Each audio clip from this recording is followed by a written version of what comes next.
Bom dia a todos, tudo bem? Como é que estão?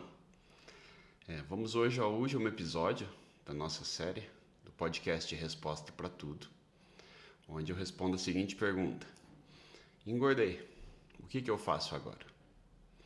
Esse assunto ficou bem adequado para fechar essa série, porque é aquela constatação de que algo está errado e que alguma atitude tem que ser tomada. Por que esse tema foi escolhido principalmente? Hoje eu vejo que a maior dificuldade que o médico enfrenta quando o paciente se queixa do excesso de peso é a ideia prévia que a pessoa já tem da obesidade. Então, como muitas vezes a pessoa já ganhou peso há anos, tá? Ela já tem uma história de luta contra o peso, ela já passou por vários pontos de vista de todos os tipos de profissionais. Desde aqueles que nunca fizeram uma dieta, desde aqueles que tentam de várias formas, ou aqueles que tentam o uso de medicamentos, ou aqueles que têm teorias mirabolantes. Então, muitas vezes a pessoa se adapta com uma estratégia, não se adapta com outra, e isso é realmente muito pessoal. Mas o que eu quero enfatizar é que é uma dificuldade quando a pessoa tem uma ideia prévia do que ela deve fazer. Dando um exemplo, imagine uma pessoa que quebra a perna. Ele sabe que vai ter que ir no ortopedista, talvez colocar gesso, talvez operar, mas ele não sabe exatamente o que vai acontecer. Por isso ele vai ao médico e segue a orientação dele. Então, a não ser que esse médico faça uma orientação muito distante daquilo que ela esperava, ela provavelmente vai seguir aquela orientação do começo ao fim. E quanto mais vezes a pessoa tenta perder peso, é óbvio que ela vai ter aquela ideia que cada um diz uma coisa. Tá? Então, esses inúmeros pontos de vista são o principal motivo de eu ter decidido criar esse podcast, que é oferecer um novo ponto de vista. Se vocês observarem no Instagram, a primeira imagem publicada nessa conta, ela responde a seguinte pergunta: e se nós enxergarmos a obesidade de outra forma?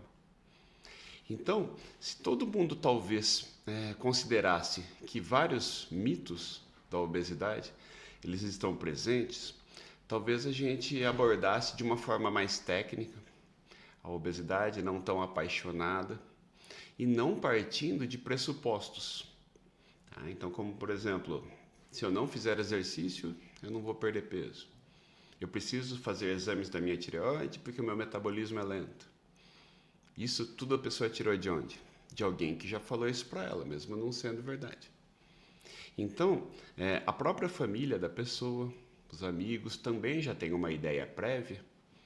E muitas vezes a pessoa está em um tratamento, isso eu digo até que uma paciente que veio ontem aqui no consultório, e ela comentou, ela já perdeu 5 quilos no primeiro mês, está super feliz, e toda a família critica ela porque ela está perdendo muito rápido. Aí eu te pergunto, se ela perdesse lento, iam falar que não está funcionando. Se ela perdesse rápido ainda mais, eles simplesmente impediriam dela continuar vindo no consultório. Então, existe até eu fiz até um episódio sobre isso, de como a gente tem que tentar se blindar das influências externas, tanto no ambiente mais engordativo, como da crítica das pessoas. Tá? Então, a resposta da pergunta de hoje seria a seguinte: eu engordei, o que eu faço agora? Engordar não é uma boa notícia, concorda? Então, a gente vai receber como uma espécie de luto, como um problema. Então, eu tenho que saber o que fazer com essa resposta.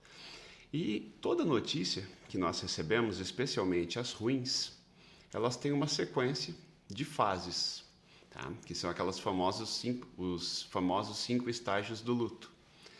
E eu consegui aplicar na teoria da obesidade, e seria legal que cada um de vocês que está assistindo tentasse se encontrar em que fase que você está. Tá? Então, a primeira fase da pessoa que percebe que ganhou peso é, na verdade, não enxergar que o peso está se tornando um problema, que é a negação. Então, são aquelas pessoas que olham para si, estão acostumadas com aquele peso, e diz, eu sou assim mesmo, minha constituição física que é maior, eu não estou obeso ainda. Tá? Eu lembro que quando eu constatei que eu engordei, eu só percebi isso quando eu fiz a conta do meu índice de massa corpórea, o IMC. Aí que eu percebi que tinha algo muito errado. Porque como eu sou mais alto, não aparece tanto o excesso de peso. Então eu tive que fazer essa conta e realmente me assustei quando eu percebi que a maioria dos pacientes que eu atendia estava até com mais peso que eles. Então, a primeira fase é negar que isso seja um problema. É aquela ideia de que aquela minimização desse excesso de peso, onde a pessoa diz que é só falta de vergonha na cara. Por vários episódios passados eu comentei sobre essa história da falta de vergonha na cara. Isso, vamos sempre lembrar, é apenas uma defesa psicológica. É uma forma de minimizar o problema. E é uma forma de se sentir no controle da situação. Afinal, é só criar vergonha na cara. Tá? Mas eu considero isso uma mera negação do problema. Tá? E também, dentro dessa fase de negação, a gente tem aquela pessoa que age defensivamente. Quando alguém comenta sobre o peso, que talvez ela devesse tomar uma atitude, ela diz, eu prefiro viver para comer. Talvez vocês tenham ouvido essa frase já. Então eu penso, eu preciso comer para viver, eu prefiro viver para comer. São aquelas frases de efeito, como se fosse um bordão. De certa forma, faz sentido porque comer é normal, porque comer é bom. Então, se eu critico o ato da pessoa comer livremente, em primeiro lugar, essa pessoa vai se defender completamente. Afinal, você está querendo tirar a liberdade dela. Então ninguém aceita que a partir de agora ela talvez tenha que comer com um certo cuidado, com uma certa racionalização, com uma estratégia. Então ela faz essa negação de que eu preciso viver para comer, como se uma vida saudável só fosse possível comendo livremente. E é aqui que começa a mudar a coisa, quando a pessoa entra naquela fase da raiva. Tá? Nessa fase da raiva, lembrando que a primeira foi a da negação, a segunda agora é da raiva. Geralmente a pessoa começa a procurar culpados. Ela diz assim, minha família não me ajuda, meu marido só compra porcaria, minhas crianças comem muita coisa junto e eu não resisto, ou no trabalho trazem muito docinho, muito salgadinho. E essa procura de culpados, na verdade, já é uma segunda fase. É uma constatação de que o problema é maior do que você pensava. Então, mas ainda é uma fase precoce de enfrentamento da obesidade. É aquele momento que a pessoa não percebeu que o problema está no organismo dela, tá? Na saúde dela. Então, é mais fácil colocar que o culpado é o meu colega de trabalho que trouxe um cento de coxinhas. Então, e muito mais importante é a forma como a gente vai lidar com aquela disponibilidade de coxinhas. Tá? E aí, essa fase da raiva, ela tem aquela hora em que a pessoa começa a reagir de forma exacerbada. Quando alguém fala, por que você não faz uma dieta? Vamos concordar que isso é meio ofensivo, né? Alguém olhar para a gente e achar que a gente deve fazer algo diferente do que a gente está fazendo. Então, muitas vezes a pessoa à nossa volta que fala isso, ela até fala na melhor das intenções, mas muitas vezes ela também está precisando controlar o peso. Mas se ela aponta que você está fora do peso, é uma defesa psicológica dela. É ela que está querendo apontar que você é o problema, não ela. Então, se a gente entender que cada um na vida está enfrentando a sua luta, ou aquela coisa, cada um carrega a sua cruz, a gente tem que ter um entendimento, tá? De que aquela pessoa que nos critica, ela na verdade, ela está tendo dificuldade de carregar a cruz dela, ela começa a apontar os erros da nossa jornada. Então, geralmente a pessoa nessa fase de raiva, ela reage negativamente, ela se ofende, sai de perto, briga. Tá? Porque, como eu disse, ninguém gosta de receber sugestões. E uma fase que eu acho perigosa dessa, da raiva, é quando a pessoa começa a ter comportamento de autoagressão.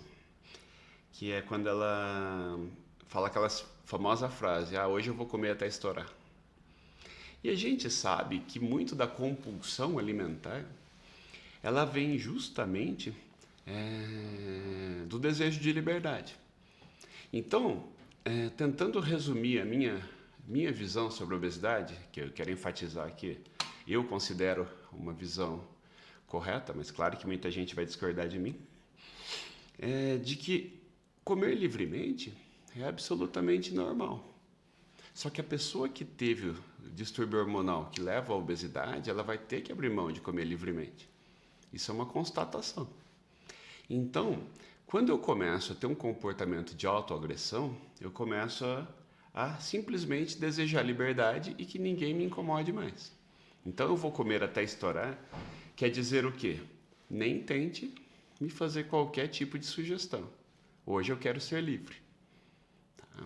Então, essa fase de raiva, que seria a segunda fase dos estágios do luto, ela já mostra uma certa maturidade. Ela já mostra que o problema é maior do que ela pensava. Até que o momento que a pessoa vai para a terceira fase, que é a fase da barganha. Tá? O que é a barganha? É quando ela começa a fazer concessões, sugestões, negociações. A primeira fase da barganha é quando a pessoa começa a buscar informações.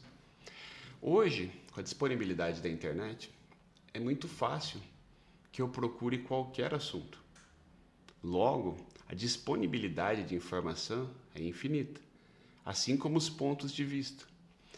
E muitas vezes a pessoa acaba achando aquele ponto de vista que ela concorda mais, mesmo que aquilo seja mentira, como eu falei no episódio passado sobre a dissonância cognitiva. Eu vou sempre enxergar uma explicação e me agarrar a ela, mesmo que ela não seja verdade.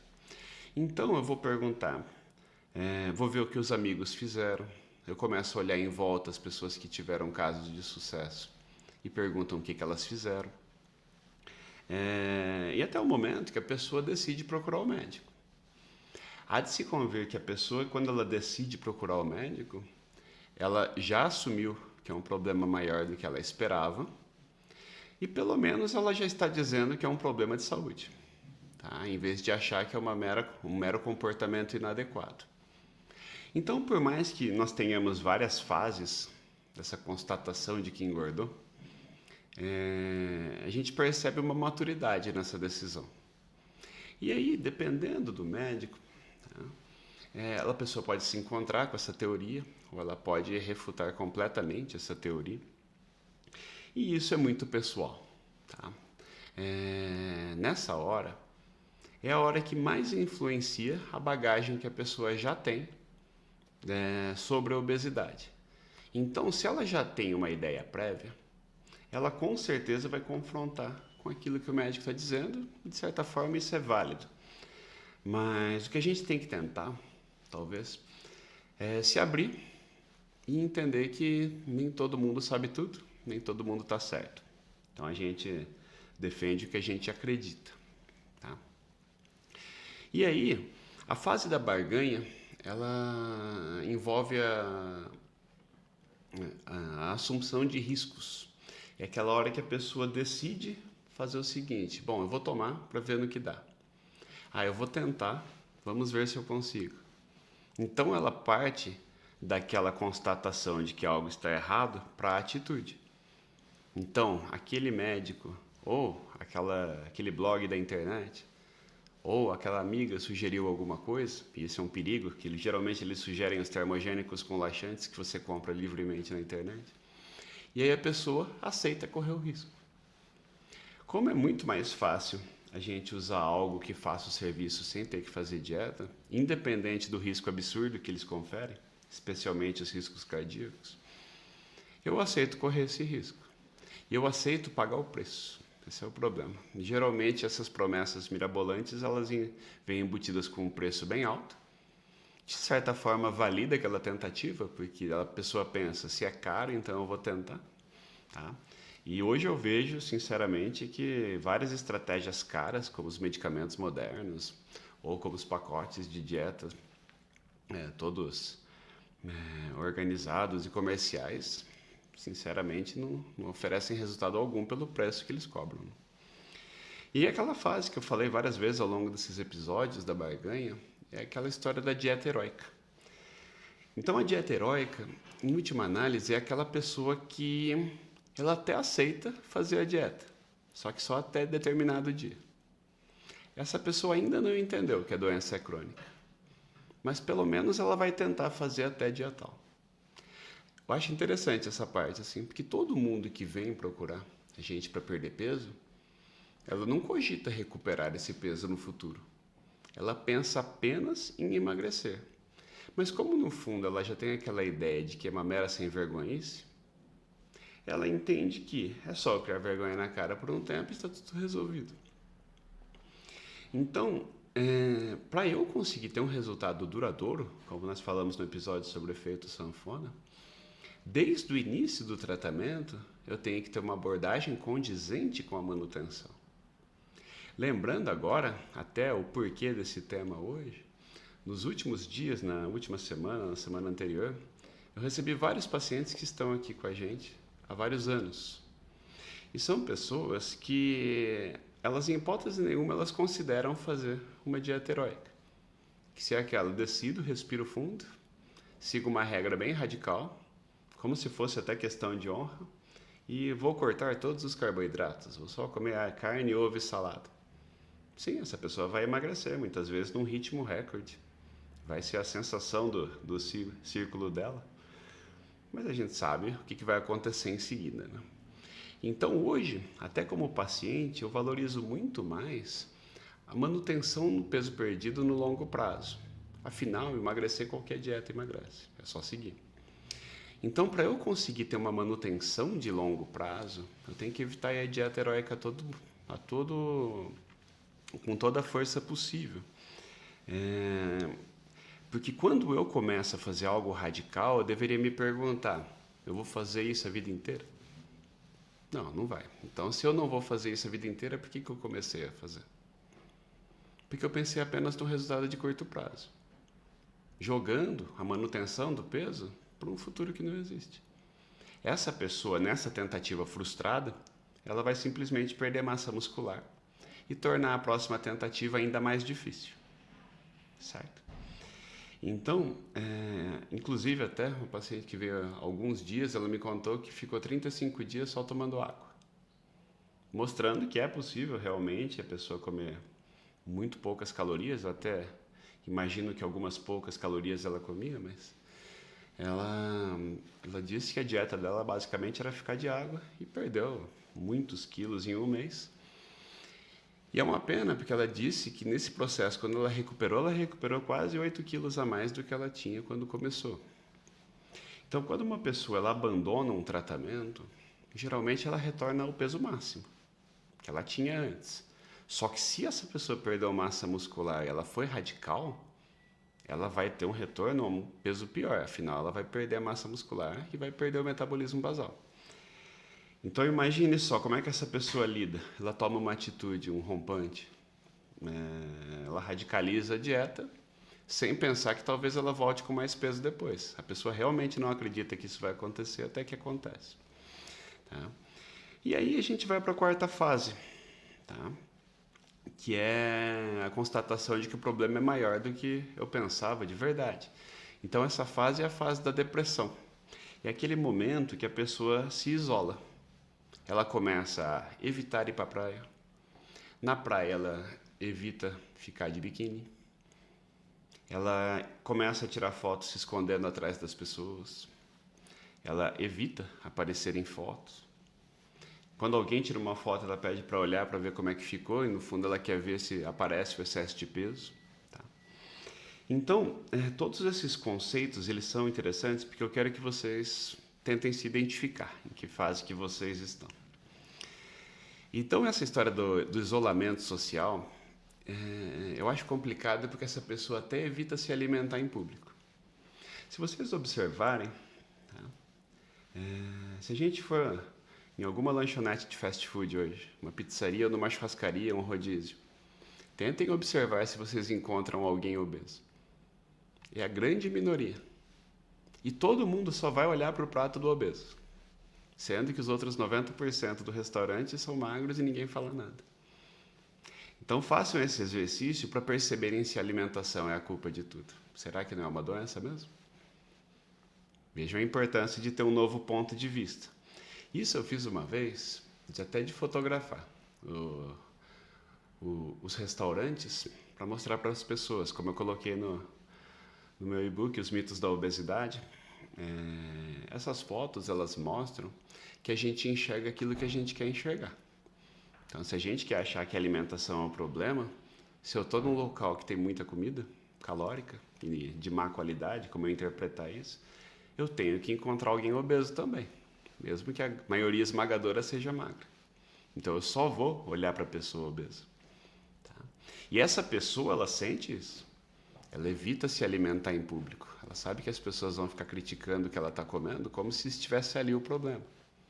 Então, não tem coisa mais difícil de fazer a pessoa questionar do que fazer ela ver que talvez não seja a alimentação o problema. Tá? E isso destrói a autoestima da pessoa. Como nós falamos no capítulo sobre identidade, a forma como eu me enxergo é determinante. Então, se eu me enxergo como uma pessoa vencedora, eu vou agir de forma vencedora. Se eu me enxergo como uma pessoa disciplinada, eu vou agir de forma disciplinada. E se eu me enxergo como um derrotado, eu vou agir de forma derrotada. Então, essa autoestima, ela acontece por quê? Porque ela constatou que ela não tem o controle do peso. Ela até achava que estava no controle do peso. De repente, ela percebeu, negando que ela não estava no controle, de repente ela constatou, teve a raiva. De repente, ela começou a embarganhar e agora ela está entrando na fase da depressão. E aí eu chego na conclusão desses 5 estágios, que no fundo é o que eu gostaria que as pessoas, após assistirem esses 20 episódios, que eu admito que foi um processo muito prazeroso, eu já quero deixar meu agradecimento a todos que participaram desse projeto. Esses 20 episódios, eles deveriam estimular a nossa reflexão, tá? Para tentar enxergar a obesidade de outra forma. A pessoa que chega nessa fase de aceitação é aquela que percebe que talvez viver de dieta não seja um preço tão alto. Então, se eu assumo que eu tenho o direito de comer livremente, que é normal eu querer comer livremente, é normal eu querer ter prazer com a comida, mas se eu comer sem regras, como eu já ganhei peso no passado, eu tenho uma doença hormonal. E essa doença hormonal embute a constatação e aceitação de que eu vou ter que viver de dieta. Hoje, vocês nunca verão uma pessoa com o peso controlado, a não ser aquelas pessoas que fizeram a cirurgia bariátrica, que estão passivamente fazendo dieta, elas foram obrigadas a fazer dieta. Vocês nunca vão encontrar uma pessoa que não tem um plano alimentar no bolso. Vocês nunca vão encontrar alguém que não tem uma estratégia. Pode ser a estratégia mais absurda, mas a verdade é que se a pessoa emagreceu é porque ela seguiu essa estratégia. Se ela vai conseguir manter no longo prazo, se é uma estratégia saudável, isso teria que analisar muito, muito profundamente cada caso. Mas a verdade é que sempre vocês verem alguém com menos peso do que estavam, essa pessoa tem um plano alimentar. Então, por mais que seja obrigatório uma realização de atividade física regular, por mais que nós tenhamos medicamentos que propagam ser a grande salvação da obesidade, que não é nada disso, nem os mais caros, nem os mais modernos, nem o que será lançado ano que vem, que nós já discutimos, que eu considero até uma piada esse resultado. Como eu disse na época, que medicamento é esse que precisa da dieta? Então, de nada adianta eu precisar continuar fazendo dieta para achar que o remédio que me fez perder peso. E essa pessoa, uma vez que ela aceitou, ela vai entender os cuidados necessários para se manter no controle. Então, ela vai evitar ter aqueles alimentos calóricos à disposição. Ela vai evitar aquela situação, ou até aquelas pessoas que sempre deixam muita comida à disposição, que ainda não perceberam, que ainda estão na fase de negação. Se vocês verem um círculo de amigos na família, cada um está numa fase. Isso é até um exercício interessante. Tenta descobrir qual ponto que você está, mas tenta descobrir o ponto que o seu marido está, que o seu pai está, seu irmão, seu colega de trabalho. Cada pessoa está em uma dessas fases. Afinal, cada vez mais nós vemos todas as pessoas com problema de controle de peso. E claro, isso se aplica também para as pessoas que nunca tiveram controle de peso, porque elas têm certeza absoluta que elas nunca vão engordar. Então elas comem sem qualquer preocupação. Como elas são magras, a impressão que dá é que essa pessoa faz a dieta mais maravilhosa do mundo. Mas se a gente convive um pouquinho com uma pessoa magra, a gente fica desconcertado com o quanto que a pessoa come e como ela come de tudo sem qualquer cuidado. Então essa pessoa é aquela que quando engorda, ela vai se perguntar o que eu faço agora. É até o motivo desse episódio de hoje. Tá? E por fim, é aquele momento que a pessoa aceita a necessidade de um tratamento, seja ele dietético, clínico ou cirúrgico. Como eu já falei várias vezes, eu considero que o único tratamento que realmente funciona é o dietético. A gente pode ajudar com alguns medicamentos? Pode. A gente pode ajudar com shakes, pode ajudar com substituições alimentares. Há várias estratégias. Pode indicar o paciente mais grave para uma cirurgia. Eu não gosto muito do balão intragástrico, mas eu acho que é uma estratégia válida também. Então, nesse momento, é aquele que a pessoa aceita que a obesidade é uma doença.